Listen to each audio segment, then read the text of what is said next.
Hello, first graders. I don't know about you all, but this warm weather has got me thinking about summer.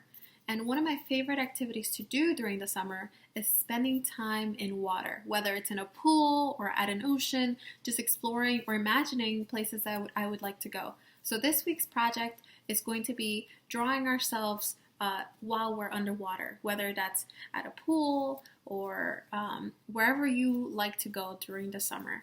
And I want you to think about the way that your body would look if you are underwater. Do you normally have your arms to your side, kind of like this, just laying back? No, you're kind of spread out. If you're swimming around or you're scuba diving, you would be underwater along with some really, really cool creatures. So let's go ahead and get started. All you're going to need is a piece of paper, some markers, crayons, and a pencil. All right, first graders. So in order to begin my underwater drawing, here's what I'm gonna do. I'm holding my paper the flat horizontal way because I need to have enough space for my limbs to be moving around for me to be swimming. And I'm gonna start off with my head.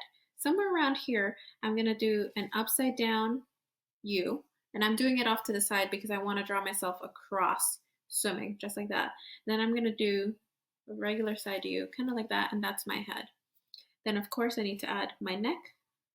And now if we think about how we're swimming, your hands are usually not just by your side, right? Because then you'd go straight to the bottom or straight to the top. I want to make sure that my hands are spread out so that it looks like I'm actually moving around in the pool or the ocean, wherever it is that you picture yourself swimming. And I actually think it'd be pretty fun to have a scuba suit. So I'm going to go ahead and bring this down to do some of my torso. And then I want to make sure that my legs are far apart so that it looks like I'm really kicking and having a good time. You might even want to give yourself some flippers, and mine are going right off the page over here, just like that. Definitely want to add some arms. 1, 2, 3, 4, 5. Or some hands. 1, 2, 3, 4, 5. Good.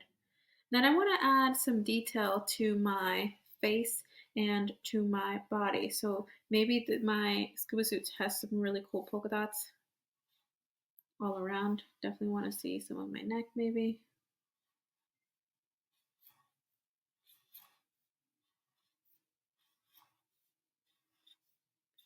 Just like that. You can add any detail. You can add detail to the bottom of your ocean floor.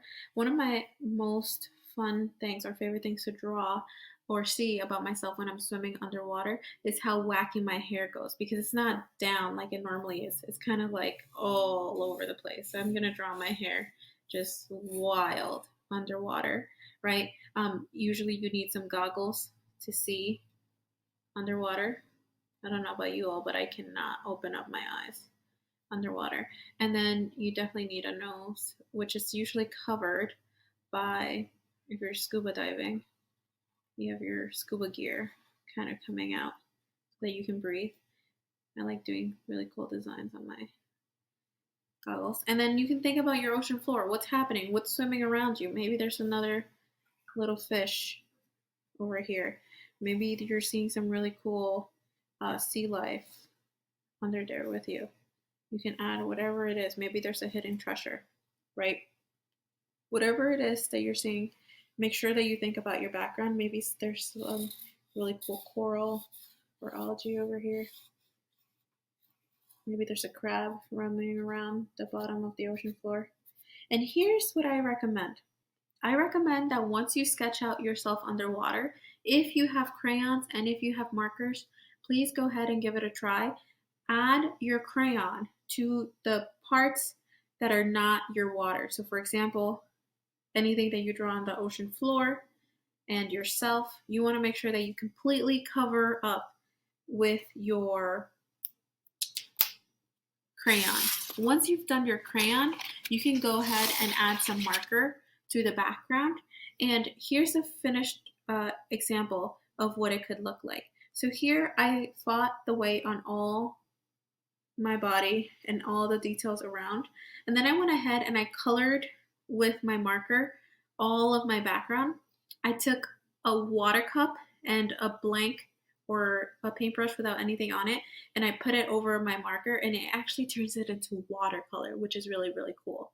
And then, if you have some salt at home and you ask permission from an adult and they say it's okay, you can take a little pinch of salt and just sprinkle it over the top of your drawing and your painting, and you'll be able to see sort of this really cool crystalline effect all around. I don't know if you can tell.